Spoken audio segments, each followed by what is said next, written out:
Assalamualaikum warahmatullahi wabarakatuh. Saya Halerskina dari kelompok 5. Di sini saya akan melanjutkan penjelasan tentang materi interferensi. Saya akan menjelaskan tentang interferensi semantik dan sintaksis. Interferensi semantik adalah interferensi yang terjadi dalam penggunaan kata yang mempunyai variabel dalam suatu bahasa.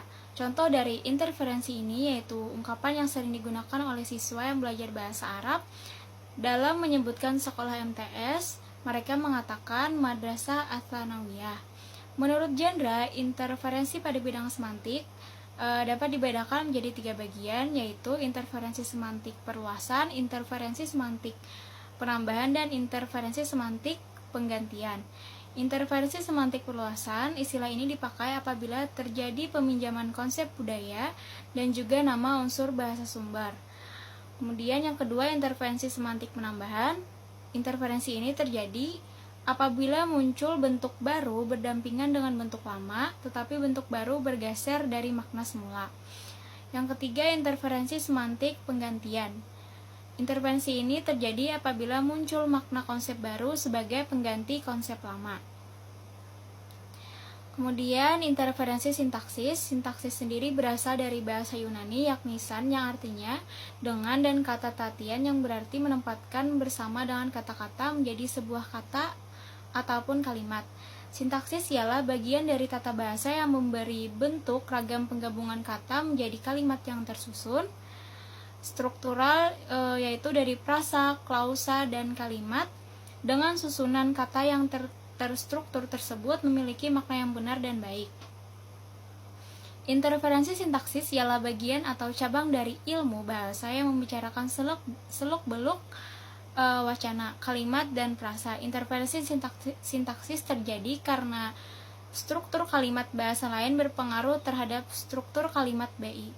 Suito mengatakan interferensi sintaksis terjadi karena di dalam diri penutur terjadi kontak antara bahasa yang sedang diucapkannya dengan bahasa lain yang juga dikuasainya atau bahasa daerah atau bahasa asing.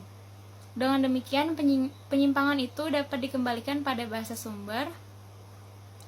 Interferensi sintaksis dijumpai dalam struktur kalimat bahasa Indonesia.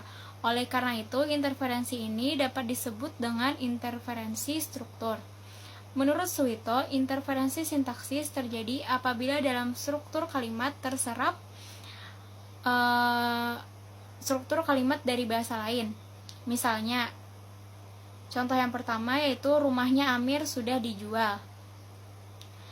Struktur kalimat yang pertama ini menyerap struktur kalimat dari bahasa lain atau dalam hal ini bahasa daerah. Struktur kalimat yang benar dalam bahasa Indonesia adalah rumah Amir sudah dijual. Kemudian contoh yang kedua yaitu payung itu sudah diambil oleh saya. Contoh yang kedua ini juga menyerap struktur kalimat dari bahasa lain.